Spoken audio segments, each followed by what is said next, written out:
Guys, let's have a little chat about our girl Lala. And yes, she is still our girl Lala because she's still on the show, she's still on the network. This might not be her best season. However, there are some seasons we adore some of these Bravo loves, and then they slip into the abyss. They go a little cuckoo for Cocoa Pups, and then we're not huge fans of them. Well, let's take a look at Lala, why she behaved the way she did this season, and you guys feel free to chime in into the comments. I'd love to hear what you have to say as well. With that said, support your girl, subscribe, get me to 500 here, and let's get into it.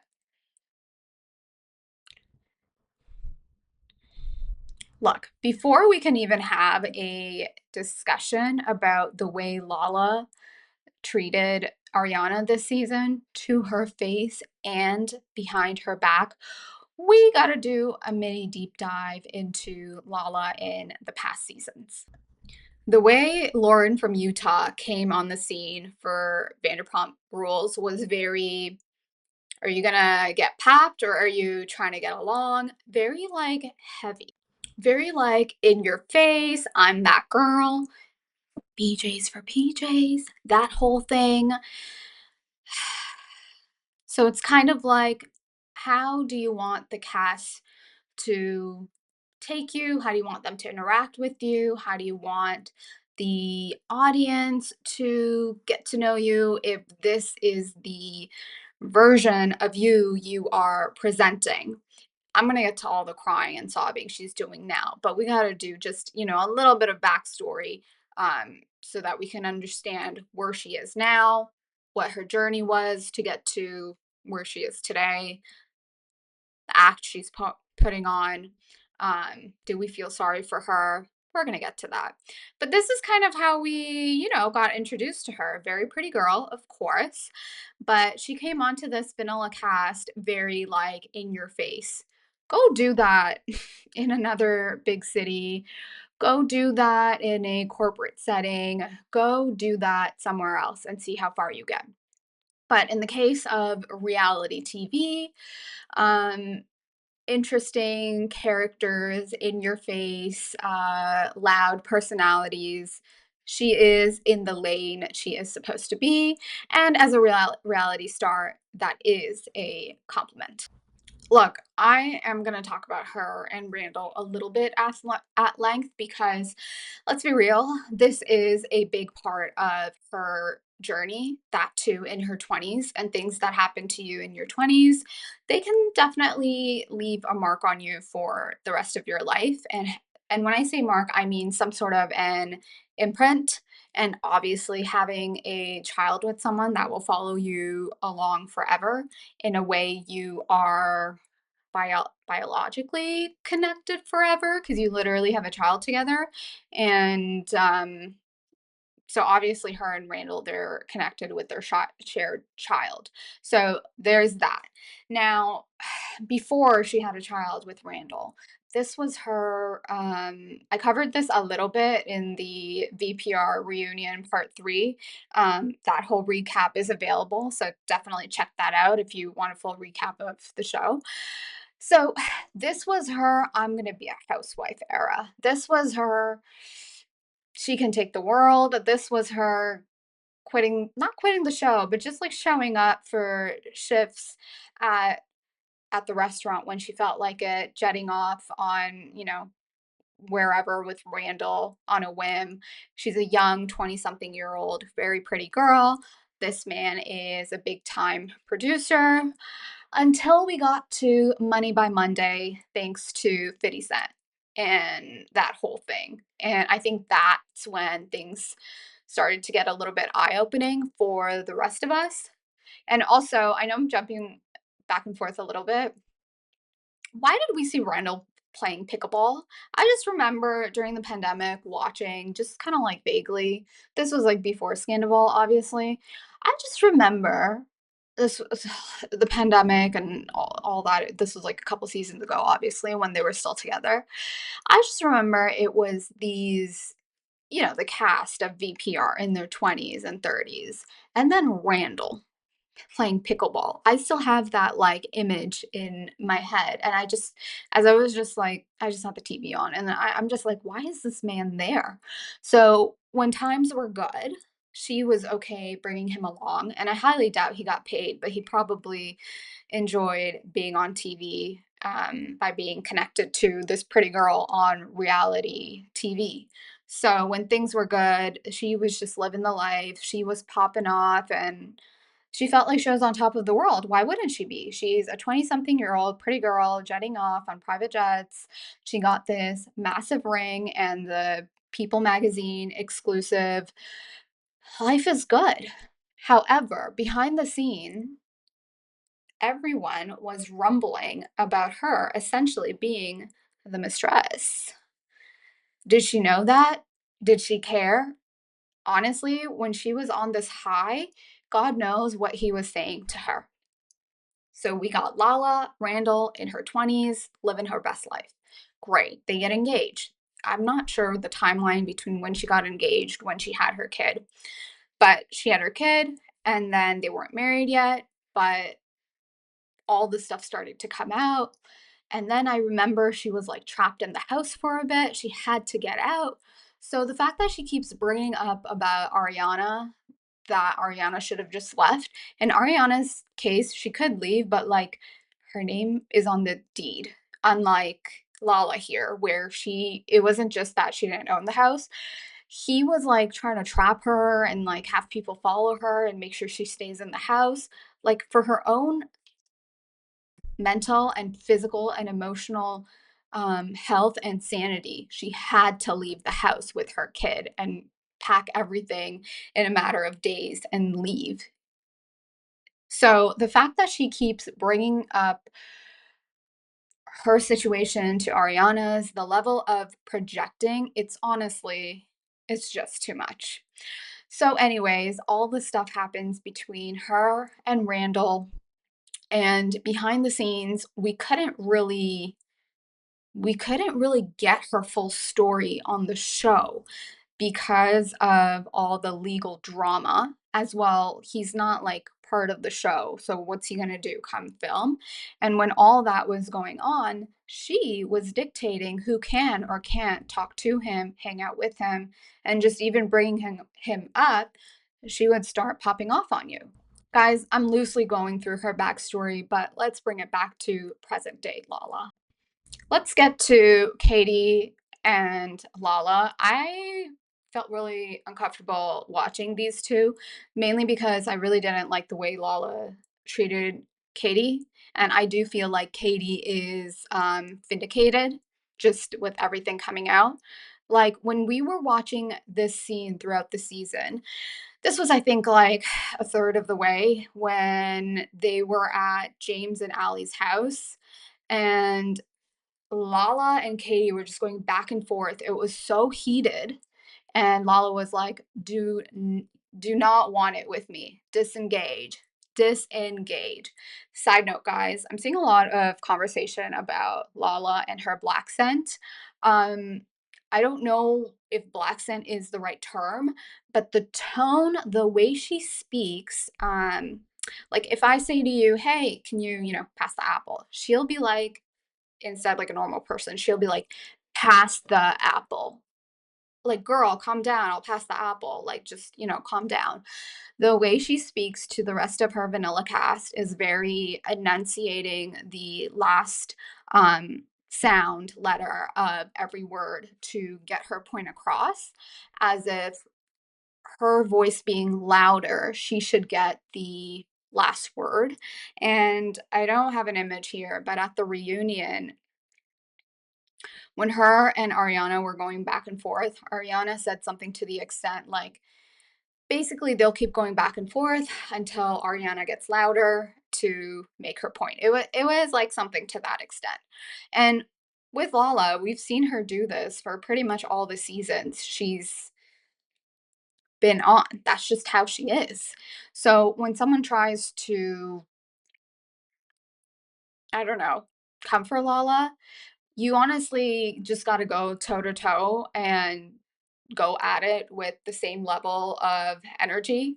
And I just feel like on this cast, I haven't really seen any other girls go toe to toe with her, except for, hold on, let me bring her up. Except for our girl Charli. I don't understand why they didn't bring Charli back.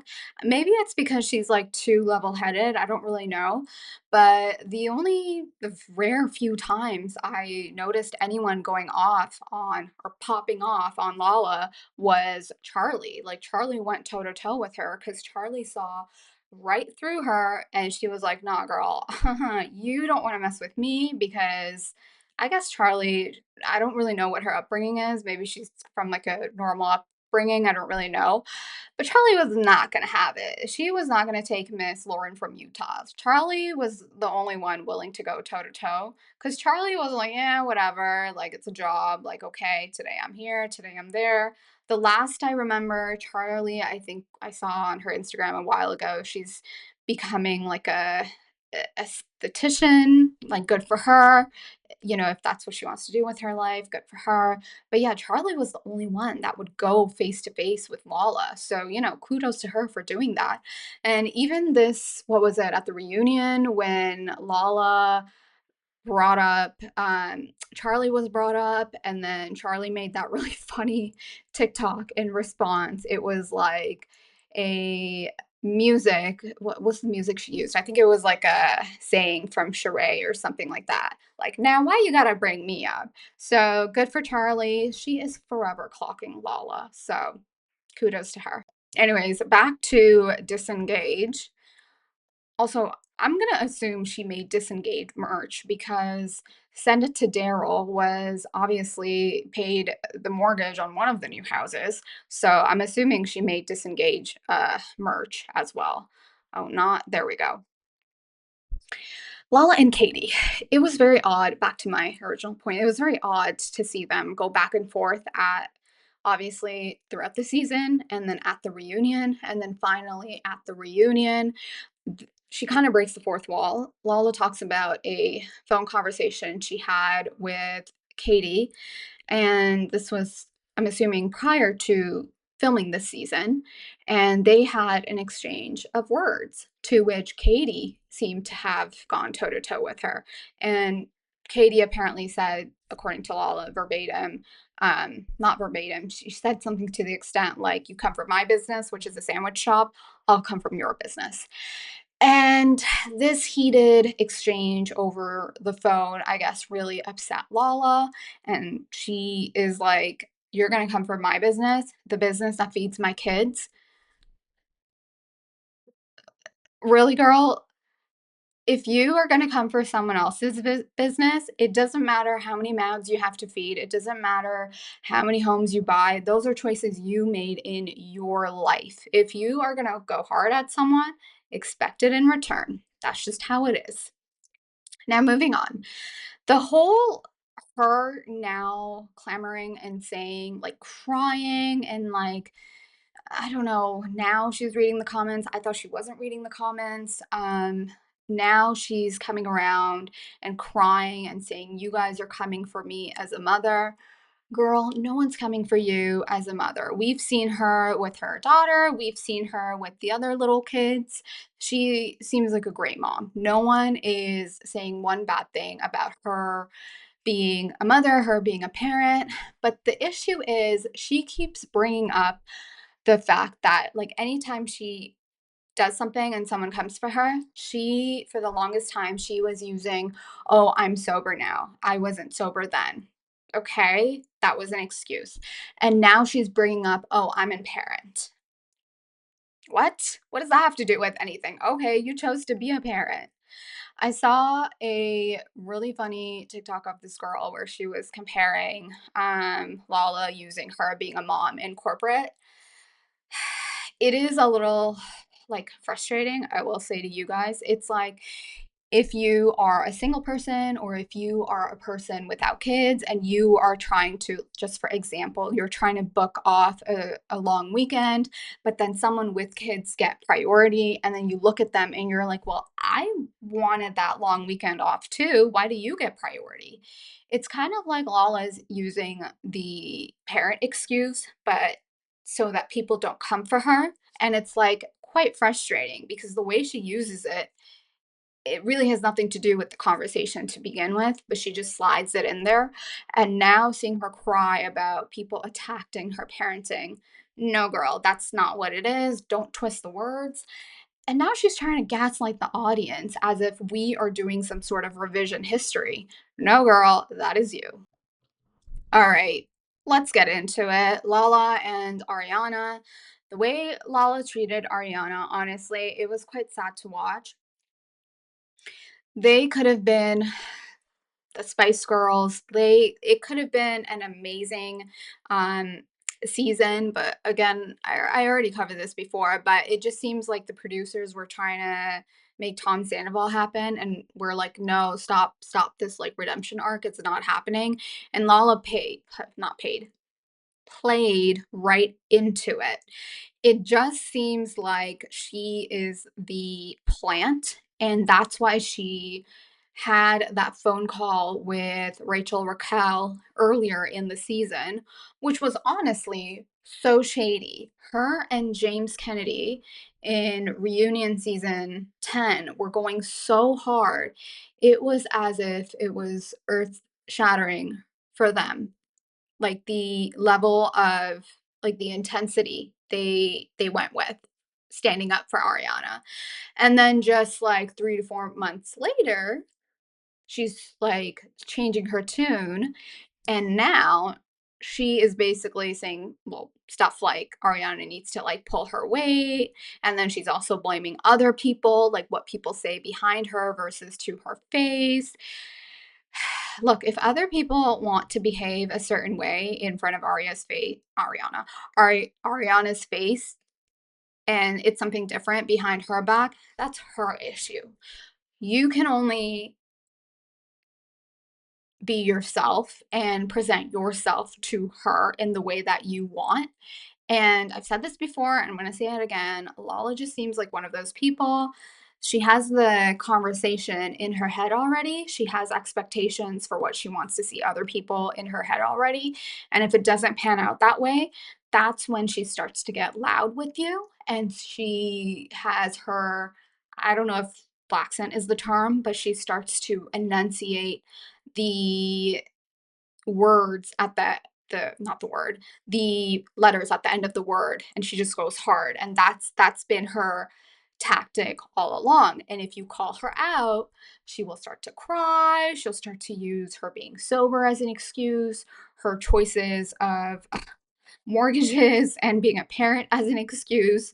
Why would Ariana care for you guys in the manner that you want her to care for you guys? Nobody told you to get a second and third mortgage and buy all these homes. Like, at the end of the day, Ariana, this girl just got cheated on. She doesn't even know who her friends are. And if these are friends, honestly, who needs enemies? Look, this may not be Lala's best season. We're probably not gonna like her for a while. But I do think she can have redemption, and we will continue to see her on Vanderpump Rules, hopefully not the Valley, but we're definitely gonna continue to see Lala, and she will be able to ride it out.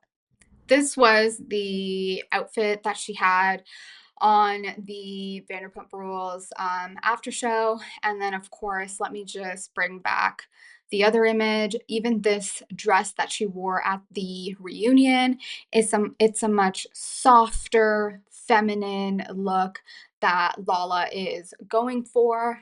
Like I said, I do think she will have redemption, or in due time, we'll see a better version of her. But then again, I'm hoping. I'm hoping people change for the better. I do think what she went through with Randall, it's very sad. I do think she was to an extent taken advantage of. It's this girl from Utah. She has big dreams in LA. Maybe she wanted to be an actress. Who knows? Wasn't she like in like some movie thanks to Randall? And things didn't pan out the way for her. As Charli said, she's a failed sugar baby. I don't know if those were the exact words Charli used, but you guys get the point. It didn't exactly pan out the way she thought it was going to work out. But you know what? Looking at her journey, she is a strong, independent, powerful woman now. She has a great story and future of her own. She has one kid, and obviously she's with child currently, so she'll have a second kid. She's currently made the choice to do it on her own. And honestly, that's quite an empowering message for other women and men to see. And guys, at the end of the day, Lala's still quite young. She's in her early 30s. She's still quite beautiful. She's gonna bounce back from all the situation that she went through with Randall. And I think we will definitely continue to see her on our screens at some capacity. So that's my review slash opinion on Lala this season. And I think the backstory on her was imperative to discuss why she's behaving the way she's behaving, why she cried at the end of the reunion in like backstage in like the glam room. It just seems like she didn't feel supported when she had her situation with Randall, the way obviously Ariana has received the support. And it's not apples to apples. I don't know if she's realized that, but at some point, hopefully she gets it through her head. Guys, if you want more, chit chat on the Housewives, Vanderpump, other Bravo loves, and pop culture tea, subscribe here on Bravo Hot Tea, and I will catch you guys next time.